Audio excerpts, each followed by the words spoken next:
kritik saya terhadap banyak hal itu termasuk kepada Partai Nasdem, itu selalu saya bangun pada hasil analisis riset yang kebetulan pada saat itu saya terlibat. Waktu itu kami di kaukus politisi muda dari berbagai parpol. Di situ ada Hasto segala macam waktu itu, dibiayai oleh FNS, Friedrich Naumann Stiftung. Ada 5 problem partai politik. Yang pertama itu adalah rekrutmen. Proses rekrutmen. Iya. Maka kemudian dari yang pertama ini kita dengar itu ada namanya partai beskota. Mulai dari malaikat sampai maling ada semua di situ. Mulai dari yang pakai dasi, pakai sorban, pakai baju segala ada semua di situ. Ya kan? Yang namanya platform itu menjadi nggak tahu kita simpan di mana bukunya. Karena memang kan parpol membutuhkan banyak orang. Makanya itu saya bingung kalau ada parpol yang suka memecat orang.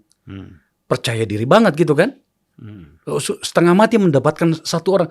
Meyakinkan seorang Sulfal Lindan untuk masuk ke partai A misalnya, dalam ini Partai Nasdem, itu kan nggak gampang. Meyakinkan Akbar Faisal mundur dari DPR. Saya masih harus menjabat, mundur dari partai saya yang lama untuk masuk pada Partai Nasdem, katakanlah. Ya kan? Itu kan tidak mudah. Saya harus meyakini sesuatu. Dan waktu itu saya meyakininya. Saya kembali pada hasil riset itu. Itu problem pertama. Problem kedua itu adalah kaderisasi. Kaderisasi yang dipahami oleh banyak parpol itu adalah, saya buat menjadi sederhana bahasanya, karena memang banyak parpol menyederhanakan, adalah mendekati pemilu, dikumpulkan pada sebuah gedung atau sebuah lapangan, diajarin teriak-teriak, yel-yel, hidup Partai Jupiter, hidup Partai Mars. Termasuk orang-orang yang baru datang tiba-tiba menjadi seorang diehard. Dan orang-orang lama itu dianggap bagian dari problem dan kemudian tersingkirkan. Kalau soal ini sih, kalau ada yang mau tersinggung aja lah, gitu kan. Yang ketiga adalah pengelolaan partai politik. Pengelolaan dari partai itu sendiri. Internalnya. Bagaimana banyak jabatan. Ketua ini, ketua itu. Keputusan nggak pernah mereka dilibatkan. Ya, artinya tidak pernah melaksanakan pleno sesuai dengan jadwal. Nggak pernah gitu loh. Seenaknya saya. Tapi dikatakan bahwa keputusan DPP. Ya kan? Gagah banget kelihatannya. Ya kita ya udahlah. Apalagi kalau orangnya memang tidak punya sikap yang jelas. Yang penting mendapatkan privilege, jabatan-jabatan gitu kan. Caleg dikasih nomor 1. Kemudian kalau ada kegiatan partai nyumbangnya paling banyak, ya kan? Selalu ada di belakang ketua umum. Ketika ketua umum pidato, tepuk tangannya paling keras gitu kan. Apaan yang nggak begini-gini kan gitu. Nah, itu 3. Yang keempat adalah problem pengelolaan keuangan partai politik. Transparansinya seperti apa? Nggak ada.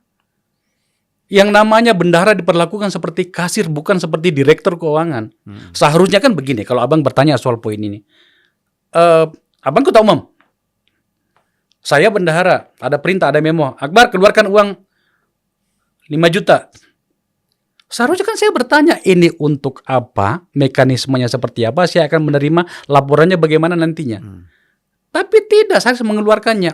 Ketika saya mencoba untuk sok membela atau sok bertanya, ada apa ini? Kalau memang ada uang di bendahara gitu kan. Atau kalau biasanya gini, lu cerewet amat lu keluarin aja. Karena ini uang saya juga.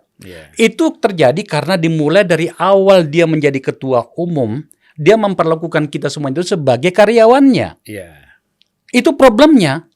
Maka semua kegiatan keuangan itu adalah dibiayai dari dia. Jadi kalau ada kader yang tiba-tiba merasa bertanya, ya kan? Tadi katakan, lu nyumbang apa bagi partai ini? Saya yang membiayai partai ini. Kan mati kita kan. Itu problem keempat. Dia menganggap partai ini seperti perusahaan. Seperti private. Padahal kan partai ini kan. Sorry. Padahal kalau kita bicara partai kan di situ ada ideologi, ada prinsip-prinsip. Itu dia, udah nggak ada lah itu kan. Problem kelima. karena sudah berhubungan dengan publik, adalah distribusi kader pada jabatan-jabatan publik. Yang katakanlah misalnya ketika ada jabatan menteri misalnya, yang diajukan adalah orang-orang yang ini siapa sih orang ini? Kok tiba-tiba dari sini dan tiba-tiba jadi menteri misalnya kan gitu ya. Kader-kader yang berjuang dari awal karena sudah ketahuan bahwa sudah bisa dikendalikan, ya kan? Atau barangkali disingkirkan, maka kemudian ada ruang untuk itu. Itulah alasannya kemudian ada orang tiba-tiba muncul dapat jabatan menteri misalnya kan gitu ya. Atau jadi gubernur. Itu yang saya bilang tadi pada bagian awal. Ada ketua DPD misalnya. Apakah tingkat 1, tingkat 2, dia ketua setengah mati membangun partai di bawah, meyakinkan orang-orang di bawah untuk mendirikan organ partai, terutama mendekati pemilu. Pada saat ada terbuka jabatan-jabatan publik jadi bupati atau jadi gubernur, kesempatannya diberikan kepada kader partai lain. Iya. Ya kan? Apalagi kalau ada dukungnya, dan setahu saya ada dukungnya kan gitu ya. Ya, berapakah gitu kan? Udahlah, ini betul-betul ini yang saya selama ini gelisah saya di situ, Bang. 5 dasar hasil yang kami temukan pada saya ini adalah problem partai politik di Indonesia. 5 inilah yang membuat saya sering gelisah. Kalau Abang tadi pada bagian awal bertanya, kenapa sih gelisah banget?